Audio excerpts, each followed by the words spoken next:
क्योंकि आपकी और हमारी जिंदगी से जुड़ा हुआ एक बेहद अहम मसला है और वो मसला है दिल का। और आज दिल पर एक ऐसी खबर आई है जो न सिर्फ भारत के लिए इंपॉर्टेंट है बल्कि पूरी दुनिया के लिए इंपॉर्टेंट है। देखिए, दुनिया भर में हर साल होने वाली कुल मौतों में 32% मौतें सिर्फ हृदय रोग की वजह से हो जाती हैं, कार्डियोवैस्कुलर प्रॉब्लम्स की वजह से। WHO का आंकड़ा देखें तो 2019 में करीब 1,80,00,000 लोगों की मौत हृदय से जुड़े हुए रोगों की वजह से हो गई। और जब दिल बीमार होता है तो कई बार हार्ट ट्रांसप्लांट करने का विकल्प अपनाया जाता है, लेकिन जब तक कोई डोनर नहीं मिलता तब तक दिल को अच्छी स्थिति में रखने के लिए आर्टिफिशियल हार्ट का इस्तेमाल भी किया जाता है। और अब इस दिशा में भी भारत आत्मनिर्भर बनने जा रहा है। दरअसल IIT कानपुर आर्टिफिशियल हार्ट तैयार करने में जुटा हुआ है, उसकी टीम बाकायदा इसके लिए लग रही है। रिपोर्ट्स के मुताबिक टारगेट जो रखा गया है वो 2 साल के भीतर ये जो आर्टिफिशियल हार्ट है तैयार कर लिया जाएगा। अब देखिए, अब क्लिनिकल ट्रायल के लिए एक कृत्रिम हृदय तैयार करने का ये जो लक्ष्य रखा गया है, ये क्यों रखा गया है? इसके लिए मैकेनिकल, इलेक्ट्रिकल, इलेक्ट्रॉनिक्स, मटेरियल और बायो इंजीनियरिंग की डिग्री वाले 8 युवा इंजीनियरों की एक टीम बनाई गई है बाकायदा। और हमको जो खबरें मिली हैं उनके मुताबिक इन्हें करीब 200 से ज्यादा कैंडिडेट्स में से चुना गया है। काफी एक प्रोसेस के जरिए इनको चुना गया है और इस प्रोजेक्ट को सरकार की ओर से फंड भी किया जा रहा है।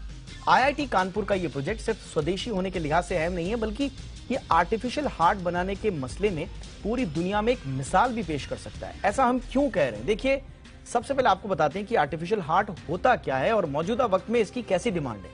आर्टिफिशियल हार्ट को लेफ्ट वेंट्रिकुलर असिस्ट डिवाइस भी कहा जाता है। इसका इस्तेमाल उन मरीजों के लिए किया जाता है जो एंड स्टेज हार्ट फेलियर से जूझ रहे हैं, यानी कि जिनके दिल का ट्रांसप्लांट करने के अलावा कोई विकल्प ही नहीं। ऐसे में जब किसी डोनर का इंतजाम नहीं हो जाता तब तक किसी आर्टिफिशियल हार्ट की जरूरत पड़ती है। और यही कृत्रिम हार्ट शरीर में खून पंप करने का तब तक काम करता है। ये बैटरी से चलता है, इसमें एक मैकेनिकल पंप होता है, ये इसकी टेक्निकलिटीज हैं। वैसे तो आर्टिफिशियल हार्ट कुछ ही वक्त के लिए लगाया जाता है, लेकिन एक्सपर्ट्स की माने तो ये लंबे समय के लिए भी काफी कारगर साबित हो सकता है। कई मरीज कई सालों से भी इसका इस्तेमाल कर रहे हैं, लेकिन इतना बड़ा फायदा होने के बावजूद दुनिया भर में सिर्फ 29,000 लोग ही इसका इस्तेमाल कर रहे हैं। और क्यों है इतने कम? अगर ये इतने काम की चीज है तो इतने कम लोग ही क्यों इसका इस्तेमाल कर रहे हैं? देखिए, इसकी सबसे बड़ी वजह है इसकी कीमत। आर्टिफिशियल हार्ट जो है भारत में इंपोर्ट ही किया जाता है ज्यादातर। अमेरिका में आर्टिफिशियल हार्ट का दाम करीब 20 लाख से करोड़ों में चला जाता है। भारत में भी 1 करोड़ के ऊपर ही मिलता है, 1,20,00,000 से भी ज्यादा इतने का पड़ता है। और यही वजह है कि मरीज इसे अफोर्ड नहीं कर पाते। अब यही सॉल्यूशन लेकर आया IIT न सिर्फ एक रिवॉल्यूशन लेकर आ रहा है आर्टिफिशियल हार्ट बनाने में, बल्कि उसका दाम भी कम करेगा। IIT कानपुर इसे अफोर्डेबल बनाने पर काम कर रहा है। रिपोर्ट्स के माने तो IIT कानपुर की टीम इसे न सिर्फ कारगर बनाने में जुटी हुई है, बल्कि मौजूदा दाम के मुकाबले 8 गुना सस्ता कर देगी।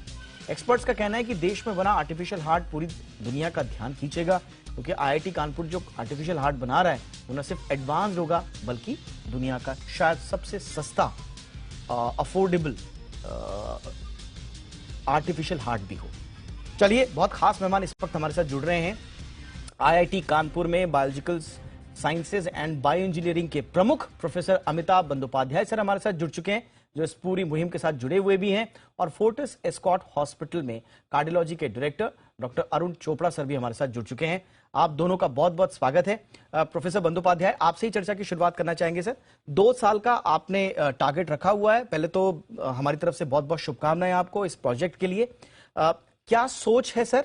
और कुछ चीजें तो हमने बताई हैं कि मौजूदा परिस्थितियों में कितनी जरूरत है एक अफोर्डेबल आर्टिफिशियल हार्ट की, लेकिन और कौन कौन से पेन पॉइंट सॉल्व करेगा सर? देखिए, जो है कि ऐसा एक कॉम्प्लिकेटेड डिवाइस बनाने के लिए इंजीनियरिंग एक्सीलेंस तो चाहिए ही होता है। बहुत सारी चीजों को ध्यान रखना पड़ता है, जैसे कि जैसे आपने बताया कि ये एक मैकेनिकल पंप है, लेकिन जो बॉडी के अंदर रहेगा। आप जितने भी पंप देखे हैं अपने आसपास, उसमें काफी आवाज होता है। अगर आपके बॉडी के अंदर रखा हुआ पंप में उतना आवाज होगा तो दिक्कत है।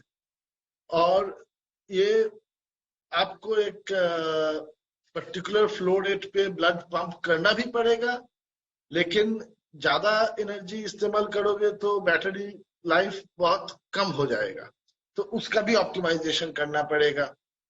अब आपको फ्लो रेट मेंटेन कर, अब छोटा भी करना पड़ेगा। जब आप छोटा करोगे तो उसका रिवोल्यूशन पर मिनट ज्यादा होना पड़ेगा, लेकिन ज्यादा रिवोल्यूशन पर मिनट होगा तो वो ब्लड के जो सेल्स है उसके साथ टकराएगा, तो हिमोलिसिस बोलते हैं, रेड ब्लड सेल खराब हो सकता है।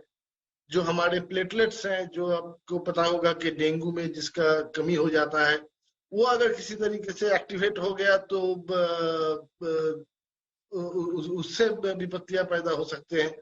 तो ये इन सब चीजों को मद्देनजर रखते हुए ये बनाना पड़ेगा। इसीलिए इसे इंजीनियरिंग एक्सीलेंस तो चाहिए ही होता है, लेकिन हर एक टाइम पे जो रेगुलेटरी कंप्लायंस है, इंटरनेशनल स्टैंडर्ड्स हैं, उसको रेफर करना हर टाइम पे जरूरी होता है। Absolutely sir. और ये जो एनर्जी कंजम्पशन, आवाज कम करना, इन सब के लिए जो टेक्नोलॉजी यूज किया एब्सोल्युटली जाता सर, है, हम लोग बिल्कुल, हम लोग इस आपकी बातों से हमें लग रहा है कि वाकई में ये कोई कोई छोटा मोटा काम तो है नहीं। स्वाभाविक रूप से इसमें बहुत जबरदस्त हुनर चाहिए, समय चाहिए, तकनीक चाहिए, जिसके लिए आप लोग प्रयासरत हैं।